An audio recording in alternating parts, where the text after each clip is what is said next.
Pour soumettre et contrôler les pays du tiers-monde, et en particulier l'Afrique, sont utilisées ces institutions et autres mécanismes tels que les Nations Unies et ses diverses agences, la FMI, la Banque mondiale, la Cour pénale internationale, les fonds vautours.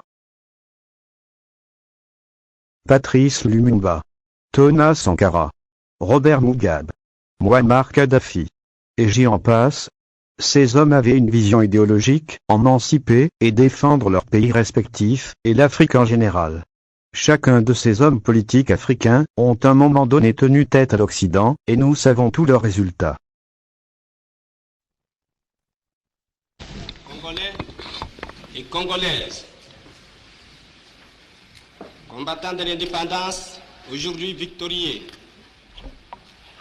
je vous salue au nom du gouvernement congolais. À vous tous, mes amis, qui avez lutté sans relâche à nos côtés,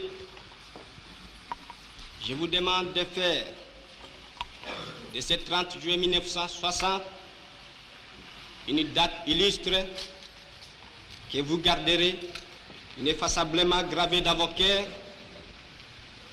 une date dont vous enseignerez avec fierté la signification à vos enfants.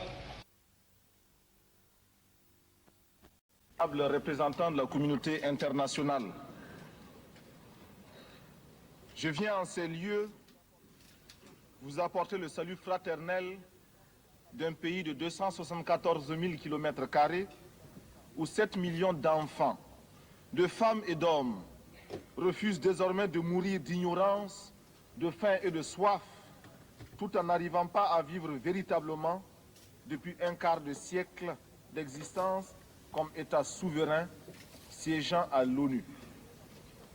Je viens à cette 39e session vous parler au nom d'un peuple qui, sur la terre de ses ancêtres, a choisi dorénavant de s'affirmer et de s'assumer dans son histoire, dans ses aspects positifs comme dans ses aspects négatifs, sans complexe aucun.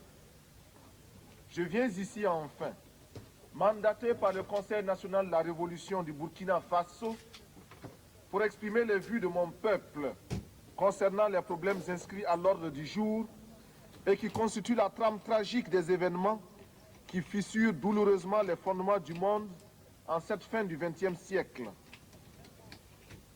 Un monde où l'humanité est transformée en cirque, déchirée par les luttes entre les grands et les semi-grands, battue par les bandes armées, soumise aux violences et aux pillages.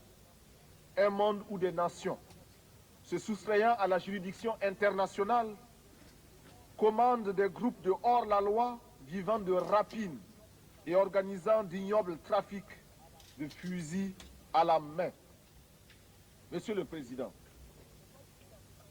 je n'ai pas ici la prétention d'énoncer des dogmes. Je ne suis ni un messie, ni un prophète. Je ne détiens aucune vérité. Ma seule ambition. Chaque homme politique africain, qui est candidat dans son propre pays aux élections présidentielles, doit avant tout passer par un long processus, dans le pays qui avait colonisé le sien. Exemple. Un candidat d'un pays francophone doit faire l'unanimité des hommes d'affaires français, avant d'avoir le soutien de leur gouvernement, sachant que les hommes politiques occidentaux sont contrôlés par les multinationales et autres institutions financières. L'Afrique est un gigantesque laboratoire, on y mène divers tests. On y expérimente des armes biologiques et chimiques, des virus, ainsi que des médicaments. Elle est aussi un terrain où les puissances font des guerres par procuration. Entre occidentaux eux-mêmes, mais aussi russes et chinois. Mais aujourd'hui des pays arabes et la Turquie sont de la partie. Les derniers théâtres de guerre sont la Libye, la Somalie et récemment l'Éthiopie, où s'affrontent Chinois et Russes d'un côté, et l'Amérique et ses suppléants de l'autre. Dans ce cas au total, les peuples africains sont les plus grands perdants, et accusent leurs gouvernements respectifs. Mais le problème est qu'ils ignorent ou du moins, très peu savent que leur président et son gouvernement ne sont que des marionnettes, des exécutants qui n'ont pas leur mot à dire. Ils ne prennent aucune décision, ils sont juste là pour traiter les affaires courantes. Le peu de marge de manœuvre qui leur est accordé, les dirigeants africains s'en servent pour détourner le peu de ressources laissées par l'Occident. Ils massacrent leurs compatriotes déjà meurtris et affamés. Cette situation profite aux Occidentaux qui ont dans un premier temps pillé et volé les ressources de ces populations, et dans un second temps exploitent une main-d'œuvre bon marché grâce à elle. Immigration. À votre avis, combien de temps cette situation va-t-elle durer? Les Africains vont-ils un jour se rebeller? Prendront-ils leur destin en main?